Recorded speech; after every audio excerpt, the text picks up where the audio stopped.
What are the parts to a real contract? All real enforceable contracts must contain the following.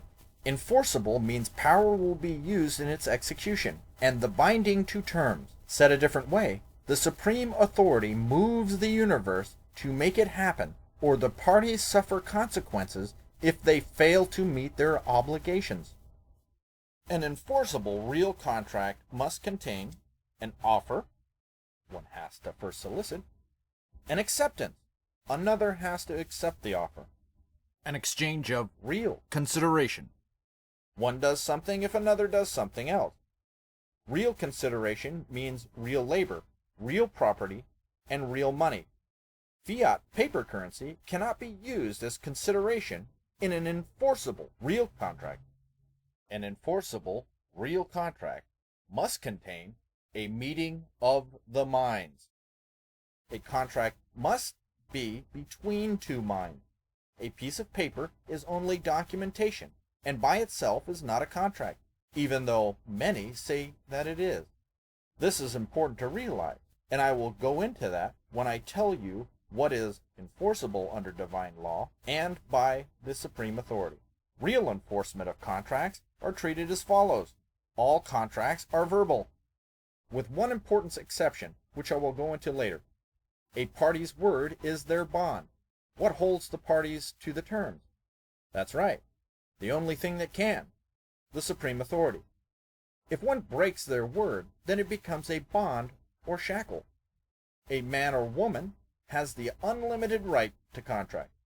A man cannot be compelled to relinquish his rights, but can, through confusion, be tricked into voluntarily relinquishing his rights or be enslaved. All contracts are voluntary. A man cannot be forced into a contract. A forced agreement will be ignored by the supreme authority, and no power will be marshaled to enforce the terms. All contracts are buyer beware, or caveat emptor. A man is responsible for knowing what he is getting himself into. The party to a real contract must have the reasonable means to discover the terms and conditions of the contract. If you make assumptions without trying to clarify the terms, then you are bound. However, this concept has been criminally exploited. Much of the law we encounter, we falsely believe applies to man, woman, or people. What was done after the contract was made was to redefine the terms. A person as defined in law is not a man, and colorable law cannot be made to apply to a man unless the man is ignorant. The contract is therefore null and void for two reasons. The language is intentionally deceptive, and the application and conditions were modified ex post facto or after the fact. Under law, if the parties begin acting like a contract is enforced, then it is presumed a contract indeed exists. If you act like you're bound to a contract, the supreme authority treats it as if you were bound to a contract. If it walks like a duck, quacks like a duck, looks like a duck, then it is a duck. This is the exception that I talked about before. Nothing verbal has to transpire between the two parties. If they begin performing as if a contract exists, then it will be treated as if a contract exists. What's important also is that one understands what contracts, or more accurately, fictions, do not carry divine force of law, and that is a contract of color.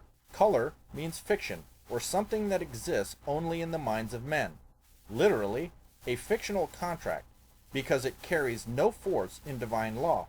Now we have been sold this nonsense on purpose. We falsely believe we are bound to this witchcraft, and because we do not know any better, we act in performance of the terms. Why would we give power to a thing that has no power? While we have become tangled in this fiction, the folks at the top use real law to trick us into binding ourselves to real contract. For instance, when you sign a credit card receipt, whom do you have the contract with? Could Mr. or Mrs. Walmart please come over here and shake my hand? The corporation exists only in the people's minds. People act like it's real. Without those people and that thought in their minds, it has no power. It has no mind of its own, and a man cannot make a real contract with it. Any man who claims to represent a fiction commits a fraud. Why? Because we have no way of knowing. if Mr. or Mrs. Walmart actually gave his or her permission to do so. The burden of proof is on them, because until Mr. or Mrs. Walmart says so, these so-called representatives can prove nothing. The enforceable contract does not exist. We are just too stupid to know any better. Understanding real consideration is important. It must be real, or it is not enforceable under divine law. Paper money is a promise to pay. It has no inherent value. It consists of someone ignorantly feeling that they have an obligation. It is not real, so if paper-based money is used in a contract, then the entire contract becomes colorable, and therefore not enforceable under divine law. Man has become very skilled in tricking people into falling for this ruse. They invent these contracts, include implied terms, and invent fictions who have been injured by our refusal to meet terms. We have no reasonable way of discovering these monstrosities of witchcraft or their terms, so they are not enforceable under divine law. It is only our ignorance of divine law that allows this nonsense to continue. Let me give you an example of how this principle works. I watched a video by John Harris called "It's an Illusion" on BBC5, and if you haven't seen it, you might pick it up. Now, I'll caution you that this particular broadcast did not bring the viewer to the stage 3 part of the consciousness paradigm. He did a very good job of explaining the creation of a fictional corporation or a person through the birth certificate document. Now, at the end, he suggested that we must all gain control of this piece of paper such that we could be free. The danger here is that a piece of paper does not make you a slave. You make you a slave. Now understand, it is a violation for one man to control another man as a slave. It's also a violation for a man to put himself in the position of being a slave. Both men suffer consequences in this relationship. Now, the perpetuation of this slavery is not the fault of the master. It is the fault of the slave.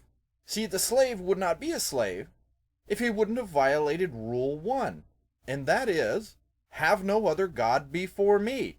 The slave builds up animosity and begins to resent his master, and many times wants to get even or cause his master harm. This perpetuates his slavery because he shifts the blame away from himself to the master. It is not the master's fault that he has become enslaved. It's his own fault that he's become enslaved. And while he harbors this animosity, he will remain a slave. Once he forgives his master, then he understands that, hey, his slavery was due to his own errors of judgment.